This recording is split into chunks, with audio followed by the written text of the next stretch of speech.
Hello everyone, I'm Elodie Pascal, Project Manager for Innograss at Grassland Center in Lower Saxony, and today I have the pleasure to interview my colleague Jendrik Holtussen, and he was involved in the thematic network Innograss. So thank you Jendrik for joining us in this podcast. Could you please present yourself, Grassland Center and Innograss in a few words? Yeah, that's not easy, but I will try.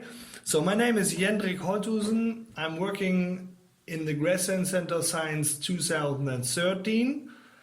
The Grassland Center is a registered association since 2012, and we have now a lot of projects that are working on different topics in the Grassland theme. So we have 45 organizations that are included in the association of the Grassland Center. They are dairy companies, but also NGOs, and we have the Farmer Association included. So they are all interested to grassland, and that's why we have the Grassland Center. So they're focusing on the challenges in the future for grassland, so that's biodiversity, climate change, food security, etc. And we are most of our employers here in the Grassland are working for projects. So, and one of the projects is Innograss, and it's a European thematic network. And the challenge for the future was how can we put the practice and science a little bit closer together. So, and Innograss is working on the grassland theme, but also putting all the people together. And so to close the gap between practice and science, that was one of the the biggest reason for the thematic network Innograss, but also to ensure the introduction of innovative systems on productive grassland. Yeah, and of course to show the profitability of European grassland holdings, and at the same time to preserve the environmental values. So that's in a few words. Yeah, in a few words. Thank you very much for this first introduction. So if I go back to the main objective of Innograss, there are actually three main objectives. Could you tell us about the three goals? Yeah, sure. It was like the objective 1, enabling the capture of innovative ideas from practice through case studies, networks, and the internet.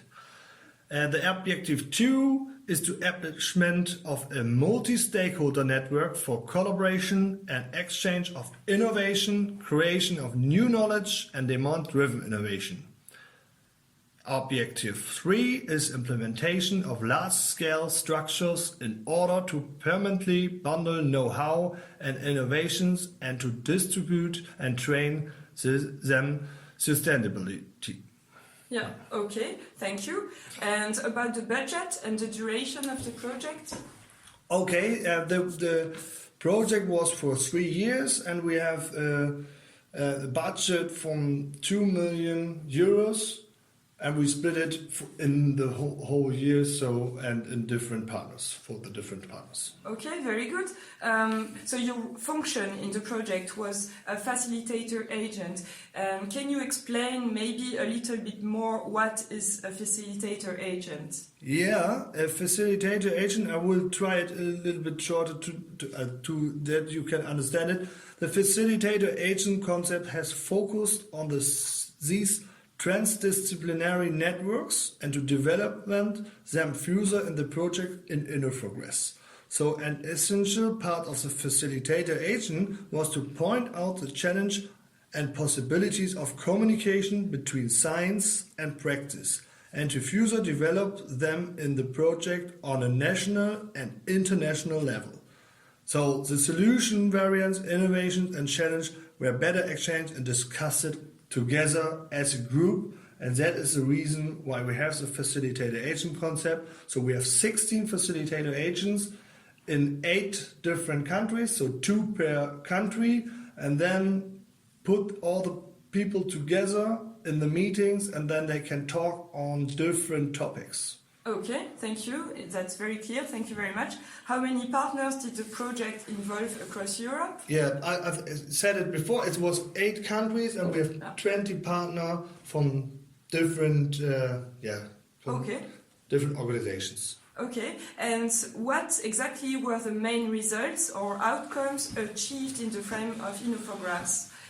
Okay, yeah, we have the Encyclopedia Pratensis where that's a website, and we put all the results on the website. So we have really good one is that we have 171 farmer portraits. That's the innovators and sometimes the innovation farms. So you can see it. There's a portrait existing on the website for everyone. So then we have the inventory of brokering systems, but also we have results for 30 electronic discussion groups. So we implemented the electronic discussion groups.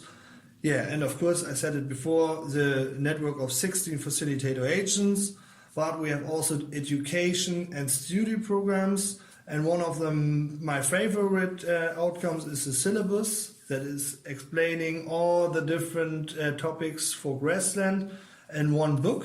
And you can just use that one for school material or something like that, students, etc. And there's also, I think, an award, a special Innograss award. Can you explain the concept? Oh, yeah. The concept of the award was that we have the 170 farmers that are the innovators. And then we thought that we have an award that every country have to find out the winner of the country. So, and then we have a really nice event here in Germany with all the winners from the different country, and make some social events in the evening with the politicians and just talking about the innovation in the different countries and have a really good time together. Oh, that's very good. And so, as we know, Innograss is ended since December 2019. So, is there today any project or EU initiative or focus group that could bring all the results of Innograss further? Yeah, we are working in the middle of the project on what is in the end of the project, what we want to do. So, we are working on a new proposal for Grass for resilience for the next timeline for the thematic networks. So now it's finished, the proposal, and we are waiting for the result. Okay. And what are, from your point of view, the main lessons learned after carrying out Innograss?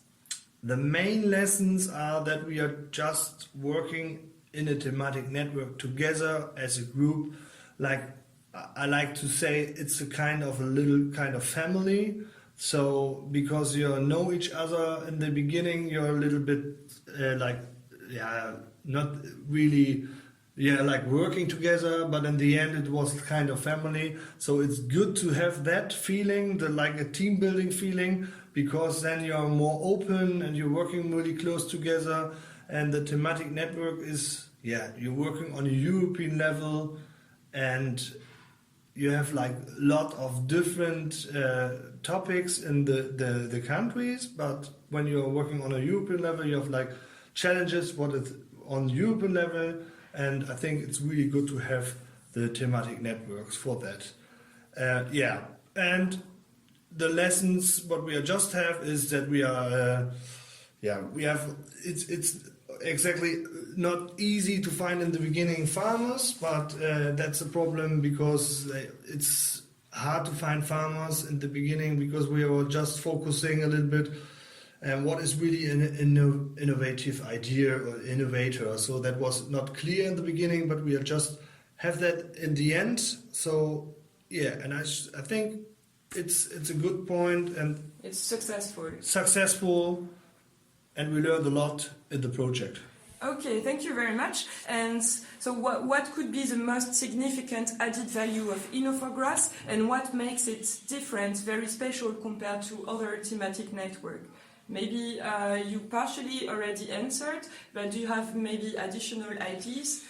Yeah, I think for me the facilitator agent concept was different like in the others. I think is one other network have that same concept in the thematic network, but we are just focusing on that on that topic, the facilitator agent concept, because I think it's really necessary to have a responsible person in the country for the topic. For example, in our case, it was Grassland.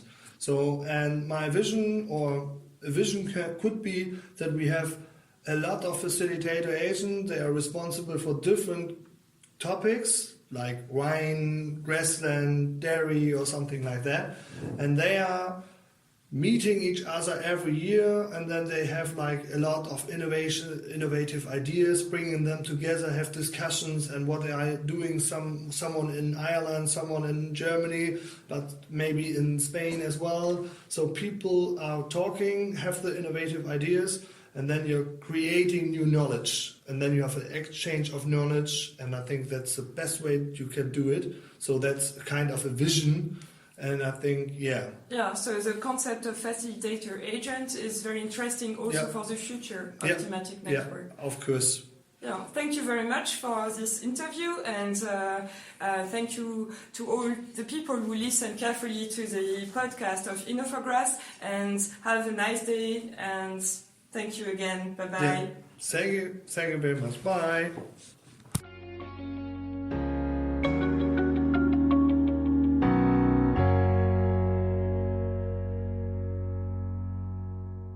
The Innograss project has received funding from the European Union's Horizon 2020 Research and Innovation Programme under Grant Agreement number 817863. Royalty-free music from Ben Sound.